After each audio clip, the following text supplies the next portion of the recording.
আসসালামু আলাইকুম সবাইকে। গত ভিডিও টিউটোরিয়ালে আমি দেখিয়েছিলাম কিভাবে ফন্ট অসাম অ্যাড করতে হয়। এই ভিডিও টিউটোরিয়ালে আমরা গুগল ফন্ট নিয়ে একটু আলোচনা করতে চাই।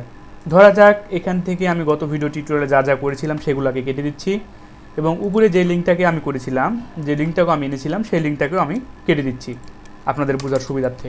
তো একটা ব্ল্যাঙ্কই রাখলাম, কন্ট্রোল এইচ দিয়ে সেভ করে নিলাম। কিছু প্যারাগ্রাফ নিয়ে নিচ্ছি, এটার নাম দিয়ে দিলাম লরেম 10 নিয়ে নিলাম এবং আরও একটি প্যারাগ্রাফ নিয়ে নিচ্ছি আপনাদের বোঝার সুবিধার্থে।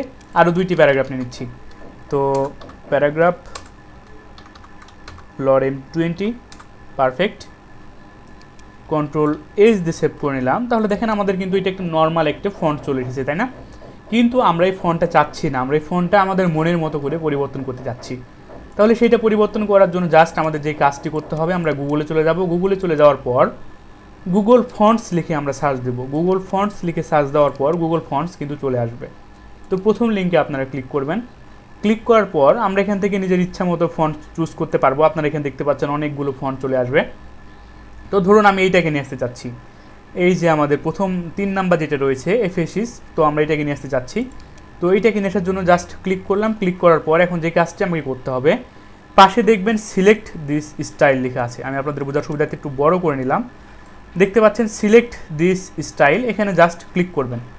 ক্লিক করার পর এখান থেকে জাস্ট এই লিঙ্কটাকে আমরা নিয়ে আসতে পারবো। তো আমাদের যেহেতু আরও কয়েকটি দরকার, সেজন্য জাস্ট আমরা যে কাজটি করব আপনাদের বোঝার সুবিধার্থে, আরও আমরা কয়েকটি নিয়ে নিচ্ছি একসঙ্গে। তো আরও বেশ কয়েকটি আমরা নিয়ে নিব। তো ধরুন এখান থেকে আমরা এইটা গেল প্রথমটার জন্য এবং এইটা নিয়ে আসতে চাচ্ছি। এইটা না, এইটা, হ্যাঁ, কোনটা নিয়ে আসবো? এইটা নিয়ে আসি।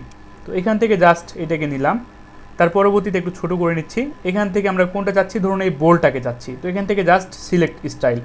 তো দেখেন আমরা কিন্তু দুইটা এখানে লিঙ্ক রিলেশন অ্যাড হয়ে গেল।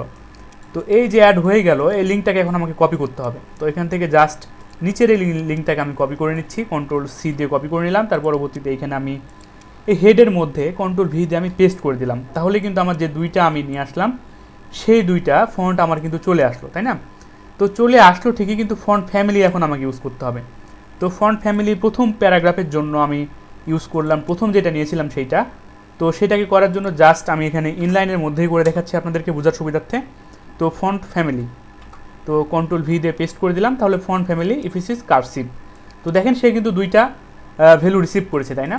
তো এখন কন্ট্রোল এইচ দিয়ে সেভ করে দেখি আমাদের কাজটা হয়েছে কিনা। তাহলে দেখেন প্রথম যেই ফন্ট ফ্যামিলি আমরা ইউজ করেছিলাম সেইটার জন্য এসেছে। এখন আমাদের যে দ্বিতীয় প্যারাগ্রাফ, দ্বিতীয় যেটাকে আমরা সিলেক্ট করলাম, যে এই ফন্টটাকে, আমাদের এই বোল্ডটাকে, এইটা নিয়ে এখন আমরা কাজ করতে চাচ্ছি। তাহলে দেখেন এখানে ফন্ট ফ্যামিলি এই যে দুইটা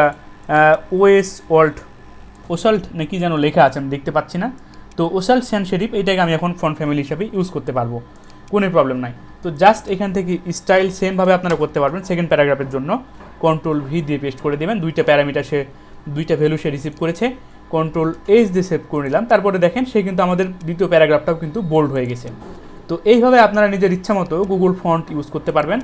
যখন আপনাদের যেটা প্রয়োজন হবে তখন সেটা আপনারা এখান থেকে ইউজ করতে পারবেন, কোনো প্রবলেম নাই। তো দেখা হবে নেক্সট ভিডিও টিউটোরিয়ালে। গুগল ফন্টটা আপনারা এখন ইউজ করা অত্যন্ত গুড প্র্যাকটিস, কেননা অনেক সময় আমাদেরকে দেখতে হবে, অনেক রকমের ফন্ট নিয়ে কাজ করতে হবে। তো রোবোটোটা বিশেষ করে রোবোটো রয়েছে, রোবোটোটা বিশেষ করে ইউজ হয়ে থাকে আমাদের ওয়েবসাইটে। তো দেখা হবে নেক্সট ভিডিও টিউটোরিয়ালে। ধন্যবাদ সকলকে, আল্লাহ হাফেজ।